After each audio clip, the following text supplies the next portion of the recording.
Mes chers Mink, au début de l'arc Zoo, je vous ai franchement mal jugé. Je l'ai tout de suite trouvé très agressif, très hostile, et je trouvais que vous n'étiez pas des personnages très sympathiques, très attirants, très attachants. Mais, au fur et à mesure, j'ai appris à vous connaître. J'ai appris à mieux vous apprécier, et il y avait certains personnages que je trouvais sympathiques. Premièrement, Sicilian, le mousquetaire lion à la barbe si soyeuse, à la rapière si aiguisée. Magnifique personnage, j'attends vraiment plus de ce perso. Les trois mousquetaires d'ailleurs, hein, la compagnie des mousquetaires, et puis le duc Inuarashi, ce chien si badass, si en même temps si serein, si posé, si placide, si fort également. Et de l'autre côté, les gardiens, cette bande de joyeux lurons, de joyeux barbares, hein, avec Pedro Décime, le gardien jaguar, hein, qui est très classe d'ailleurs, hein, avec son petit côté un peu à la Sanji. Et évidemment, le badass, le magnifique, le grand, le héros, le Garfield de One Piece, le maître des lasagnes, le matou, le petit matou qu'on a envie de... Voilà. Et en même temps qui est très badass. Nekomamushi. Et ce chapitre m'a confirmé le fait que vous étiez des héros, les gars. Alors les copains, pour ce que vous avez fait, pour la manière dont vous avez résisté à la torture de Raizu, mais non, d'ailleurs oui, c'est un lapsus.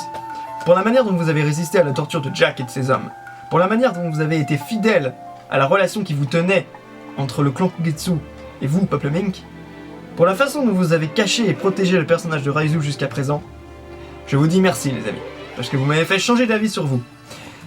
Voilà les amis, c'était l'instant vérité. je me devais de faire ça, parce que c'est vrai au début je n'aimais pas trop les Mink, mais maintenant qu'on sait ce qu'ils ont fait, maintenant qu'on sait à quel point ce sont des êtres honorables et appréciables, voilà, je me devais de leur rendre justice. En l'occurrence, c'est parti pour la review du chapitre 816 de One Piece, intitulé Chien et chat. Donc, ce chapitre commence avec... Enfin, chien vs chat, pardon. Ce chapitre commence avec une situation un petit peu bordélique, hein. Tout le monde sur Zoo est en panique, que ce soit les Mugiwara qui s'affolent pour aller rechercher les deux samouraïs qui veulent protéger, et les Mink de chaque côté qui répondent à l'appel complètement apeuré et affolé de Bariété qui sonne la cloche, et de chaque côté, hein, les mousquetaires du Shigmokomo d'un côté, et donc menés par Inuarashi, et les gardiens de la forêt de je ne sais plus quoi, pardon pour cette erreur géographique, de la forêt de la baleine je crois, menés par Nekomamushi, s'avancent pour aller à la rencontre de ces samouraïs annoncés par Bariété. Eh bien, les deux seuls qui, face à tout ce branle-bas de combat, ne se font aucun souci, c'est Kanjuro et Kinemon qui tranquillement marchent comme ça et voilà, sont tranquilles, hein, sont sereins, et d'ailleurs vont à la rencontre de Momonosuke qui nous révèle qu'il s'était en fait mis un petit peu à l'écart parce qu'il s'était senti mal à l'aise. Donc en fait c'est pas quelque chose, c'est pas... D'ailleurs petit indice sur finalement la réelle relation qu'ils ont aux samouraïs, les Mink n'avaient pas... Enfin disons, les samouraïs n'avaient pas enfermé Momonosuke parce que les Mink ne supportent pas les samouraïs, mais pour une autre raison, et une raison qui sera éclairée plus tard et qui commence à l'être en fin de chapitre.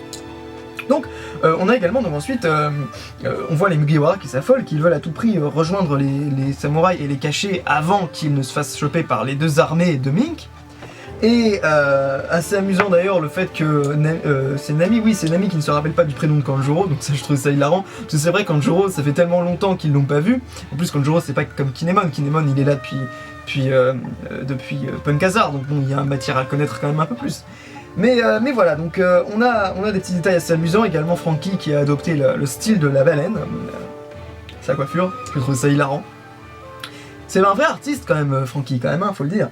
Chopper qui est en forme reine pour transporter Usopp, donc je trouve que c'est cool parce que la forme reine, elle est vachement stylée. C'est une des seules formes que j'ai bien aimé après l'ellipse de Chopper, en fait, c'est la forme la forme animale, en fait.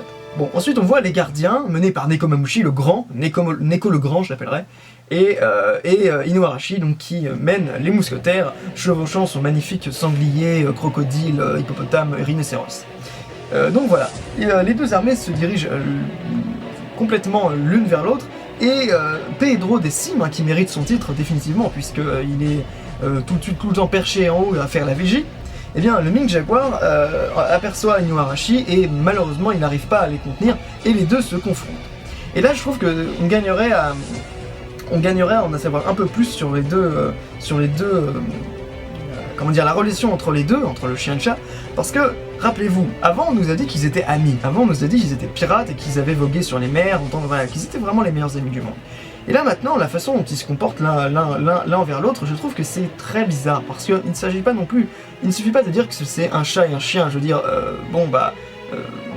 je sais pas, on nous avait dit qu'ils étaient amis avant, quelle a été la raison de leur dispute, de leur, je sais pas moi, de leur, voilà, quelle est la raison de cette dissension entre les deux, de cette, voilà, de cette colère qui les anime à chaque fois que l'un regarde l'autre. Et c'est assez dangereux parce que les deux d'ailleurs qui ne respectent pas, ça c'est une chose que j'aimerais relever, les deux ne respectent pas d'ailleurs le principe de l'horloge, là pour le coup, à mon avis c'est comme Variété a sonné la cloche, et bien les deux ont accouru aussi vite qu'ils pouvaient afin de pouvoir faire face à la menace entre guillemets, la menace qui était annoncée par Variété. Donc je pense que là effectivement il y a des failles dans le système MIC parce que les deux se retrouvent face à face. Mais le problème, c'est que à mon avis, il nous manque des éléments pour comprendre pourquoi ils se haïssent autant. Alors il y a un petit peu un côté un peu Sanji Zoro dans leur interaction, mais ils sont vachement plus sérieux, il y a un côté, c'est pas trop une rivalité, mais vraiment ils se critiquent, ils s'envoient des insultes, ils s'envoient de très violents reproches, et quand l'un va critiquer le fait que voilà il est vieux, qu'il est tout décrépit, l'autre il va lui dire que voilà il est ridicule avec sa jambe coupée, qu'il s'est fait défoncer quoi par Jack. Et donc voilà, je trouve que les deux sont assez impitoyables l'un vers l'autre, et j'aimerais en savoir un peu plus sur pourquoi ils se détestent. Et j'espère que bien sûr un jour ils se réconcilieront. Et donc voilà. Donc voilà. Heureusement, donc juste avant que les deux ne remarquent les samouraïs, parce qu'ils sont trop occupés à se battre l'un l'autre, Nami et toute l'équipe, enfin les Mugiwara, réussissent à intercepter les deux samouraïs, à les cacher. D'ailleurs, petit big up à Momonosuke qui en profite pour mater Nami. Et Nami qui ne se rend compte de rien, elle n'a toujours pas compris que Momonosuke était aussi pervers que son père. Enfin bon voilà. Voilà un petit peu la situation jusqu'à ce qu'on ait la révélation en fait très importante. Et c'est que, annoncé lui-même par Kinemon, les samouraïs, en l'occurrence les samouraïs de la famille Kugetsu, sont alliés depuis très longtemps aux Ming. Et alors c'est très intéressant parce que alors, dès le début on a en fait Kinemon qui d'un bond d'ailleurs assez badass voilà, se relève et se défait de l'emprise de ses amis des Mugiwara et dit aux deux qui étaient en train de se battre, il leur dit d'arrêter et il intercepte le combat et là alors qu'on s'attendait à ce que voilà tout le monde, tous les Mink aillent défoncer ou du moins se montrer très hostiles envers les samouraïs, et bien Kinemon se présente et dit lui-même qu'il est le domestique de la famille Kugetsu. Alors la famille Kugetsu, j'ai rien trouvé, simplement j'ai cru voir que ça voulait dire aube ou aurore, donc voilà, la signification de ce terme voulait dire ça. Il me semble d'ailleurs que Getsu c'est la lune, le croissant de lune, enfin il me semble. Donc voilà un petit peu sur Kugetsu.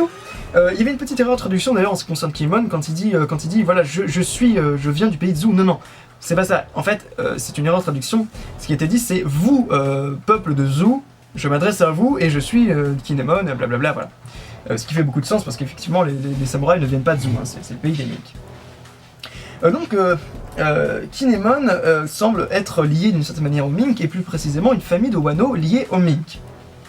Nekomamushi souligne le fait que voilà, ils sont très fidèles à cette relation, que jamais en aucun cas ils ne la trahiraient et qu'ils ont bel et bien protégé Raizo, qu'ils n'ont rien dit face à Jack, et que tous les Mink qui se sont fait torturer ont gardé le secret, et c'est absolument honorable. Donc là, gros big up à Nekomamushi les gardiens, Inuarashi les mousquetaires, ils n'ont rien dit, se sont fait torturer jusqu'au dernier, et ils n'ont rien dit, ils ont gardé le silence, donc c'est absolument dingue, ce qui prouve finalement qu'il y a une relation très intéressante, et qu'on se dirige vers un arc Wano. D'une certaine manière, les gars, il va falloir qu'on nous apprenne plus sur ce milieu, sur ce pays, sur les enjeux qu'il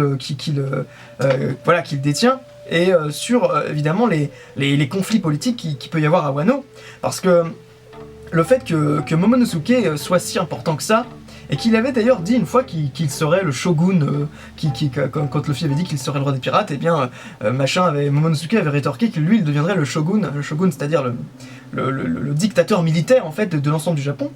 Alors, petite précision là-dessus d'ailleurs. Au Japon, dans le Japon impérial, depuis à peu près l'an 1000, l'empereur est une figure qui est à la fois symbolique, traditionnelle et religieuse. L'empereur, il est lié à la déesse Amaterasu, c'est-à-dire la déesse du soleil, et voilà, il est divinisé. L'empereur japonais, donc voilà, c'est celui qui est le garant un petit peu de tradition, des cérémonies religieuses et tout ça. Par contre, la vie politique et la vie militaire a été peu à peu prise en main par les grandes familles, les grands seigneurs des campagnes, que ce soit la grande famille qui a pris le dessus, c'était les Minamoto, et donc la dynastie de Heian, hein, les empereurs de Heian se sont fait un petit peu, en gros, la fonction militaire est revenue progressivement aux Minamoto. Il y avait aussi les Taira, qui étaient une autre famille très importante, mais ceux qui ont été les premiers shoguns, c'est la famille Minamoto. Et donc les shoguns, ce sont les dictateurs militaires. Hein, dans le sens dictateur, hein, c'est pas dictateur au sens fasciste, hein, c'est dictateur au sens dirigeant absolu en fait. Hein, voilà. Donc voilà, les dirigeants politiques et militaires du Japon impérial. Donc voilà un petit peu. Est-ce que donc il y aurait un conflit entre peut-être une famille impériale à Wano, et que peut-être finalement il y aurait un conflit entre la famille du shogun actuel et la famille impériale originelle. Peut-être que Momonosuke est l'héritier légitime, mais qu'il s'est fait prendre son trône. Mais ça ferait pas de sens parce que, je veux dire, a priori, Kinemon a dit que c'était... Enfin, on sait que c'est son fils, hein, et Kinemon a dit qu'il était le domestique. Et un domestique, a priori, c'est pas...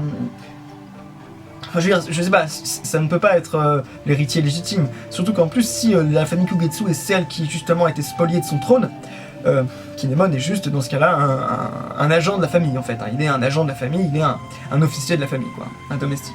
Donc voilà. On va découvrir avec j'ai vraiment hâte de découvrir Raizo. J'ai vraiment hâte d'en apprendre plus sur Wano et sur le lien qu'il y a entre les Mink et donc la famille Kugetsu. Donc cette relation de fidélité entre les Mink et les Kugetsu peut vouloir dire peut-être donc, comme je disais, il y a un conflit entre différents clans de Wano, et peut-être qu'en fait on va se diriger vers un arc Wano dirigé en fait par Zoro et un arc parallèle à Big Mom dirigé par Luffy. Donc on suivrait Luffy et qui irait à la rescousse de Sanji. Donc je dis ça parce que finalement là on a l'impression qu'on est un petit peu pris absolument par tout le monde en même temps, par tous les enjeux. Voilà, on est entouré par plein d'enjeux qui demandent d'avoir des réponses. Et voilà, donc je sais pas par où finalement Oda va vouloir nous commencer la résolution de toutes ces énigmes, hein, tous ces problèmes, tous ces nœuds scénaristiques, tous ces éléments perturbateurs en fait, tous ces nouveaux enjeux. Mais je pense qu'il commencera peut-être par l'affaire Sanji, parce qu'on sait que 2016 sera l'année de Sanji. Mais je pense que tous ces éléments qui nous font penser que voilà, Wano est de plus en plus un pays, une île qui rentre dans l'actualité des Mugiwara, si je puis dire, bah je pense que voilà, on va devoir quand même se pencher un petit peu d'une manière ou d'une autre sur Wano. Un jour ou l'autre, il faudra y aller, quoi. D'une certaine manière, c'est un petit peu la seule chose que je vois autre que Big Mom, quoi. Voilà. Voilà enfin à peu près tout ce que je pouvais dire sur le chapitre, un chapitre qui est vraiment très chouette. J'ai vraiment hâte dans 2 semaines du coup, hein, fait chier ça par contre, dans 2 semaines qu'on nous présente Raizo, enfin j'espère qu'on nous présentera au chapitre suivant, et qu'on nous pourra nous dire un petit peu ce qui va se passer plus tard, et qu'est-ce qu'on va faire un petit peu de tous ces éléments, toutes ces histoires qui semblent avoir tout un début, mais qui ont des difficultés à avoir une fin, et à avoir une suite, et voilà, je sais pas où est-ce que Oda va aller. Mais en tout cas, je sais que ce qui est sûr, c'est que ce sera forcément très très bien, parce que la manière dont il construit son histoire, là, c'est assez solide, hein, j'ai l'impression. Donc voilà les amis, c'est à peu près tout. En l'occurrence, les Mink, merci à vous, vous êtes des vrais potes, vous êtes des vrais gars. J'espère qu'on pourra les compter comme alliés des Mugiwara plus tard. Et bon, je pense que c'est le cas. Hein. Et donc voilà, donc un chapitre super intéressant. On en apprend un peu sur Wano, on en apprend sur la relation avec les Mink, on en apprend voilà sur les réelles intentions des Mink. Et on en apprend beaucoup sur Kinemon également. Donc voilà les amis, c'est à peu près tout ce que j'avais à dire sur ce chapitre. On se retrouve pour une vidéo très prochainement. Je ferai une vidéo sur les 30 questions, je répondrai au tag 30 questions sur One Piece. Donc voilà les amis, c'est à peu près tout. Je vous dis à la prochaine, passez une excellente soirée.